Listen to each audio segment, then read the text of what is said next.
I've always wanted to share this, but I could never find the right place. For reference, at the time this all began, I was 14 and a freshman in high school back in 2008, over 209. So, not recent at all. It all began during the first couple of weeks of school.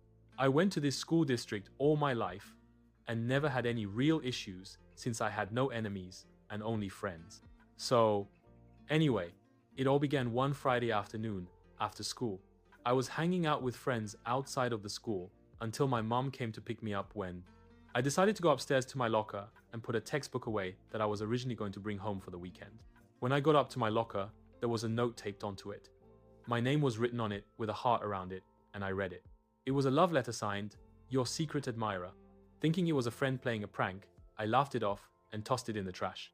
When I confronted them downstairs, they denied that they put a note on my locker and insisted that it was probably from a boy. I didn't know what to think, but I did think of a few cute guys I went to school with and hoped it was from one of them.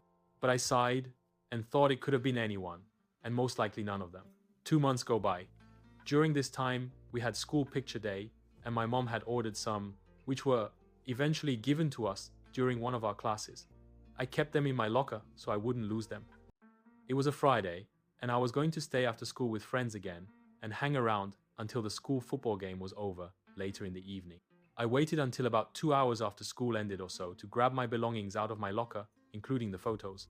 I put them in my backpack and headed on outside and hung out around the football field with my friends until people started showing up for the game, after which we walked around or sat in the grass and talked the rest of the evening.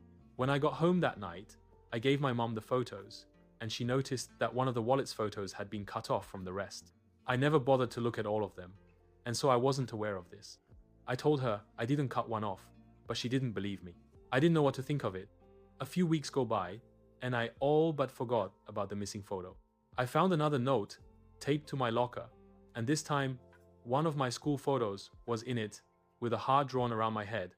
A wallet photo. The note made mention of how beautiful I looked during the game, sitting with my friends in the grass, talking and laughing. This made me feel weird.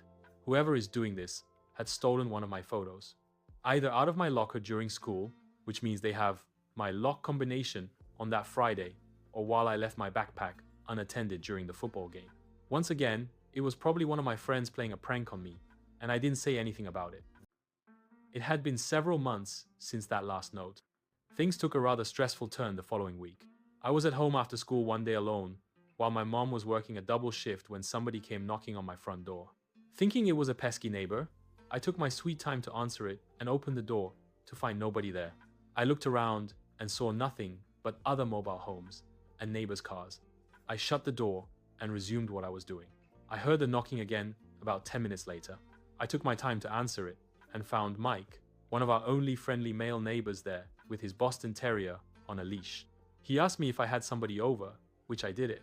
He then told me that he saw somebody snooping around my home a few minutes ago. I felt uncomfortable and said I didn't have anyone over and asked who it was, and he said he didn't recognize it. I thanked him and locked all of my doors and windows after he left. The next month was full of incidents where our motion sensor backlight would come on in the evening and was capped off by my mom calling the police after she found a dead rabbit nailed to our back porch in a rather cruel fashion.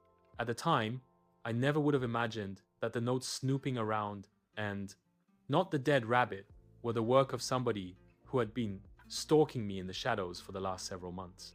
But it all came to fruition the following day at school. I found the final note taped to my locker. There was a big bulge in it, and when I took it apart, the foot of a rabbit fell onto the floor in front of me. I shrieked in terror as a teacher came running up to me, and I pointed out the rabbit's foot. He picked it up and asked me where it came from, showed him the note, and we immediately went to the office and showed the vice principal what we found.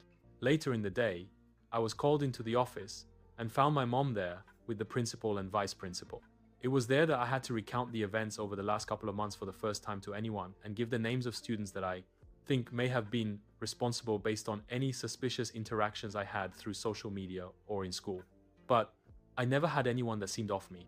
They told me that if anything were to happen again, to let them know, and they'll get the police involved if my life appears to be in danger. Mom had already contacted the state trooper who visited our home the previous night about the rabbit's foot being found in my locker at school and how a student may have been involved in it. From that day onward, nothing else major happened. However, about halfway through my junior year, I got another love letter. This time, instead of it being written out by hand, it was typed out and signed. Your secret admirer from freshman year. I had all but forgotten about what had happened during my freshman year. I kept this note and gave it to the principal, who kept it as evidence in case things escalated again, but they never did. Luckily, nothing else ever happened afterwards. At least nothing that was obvious.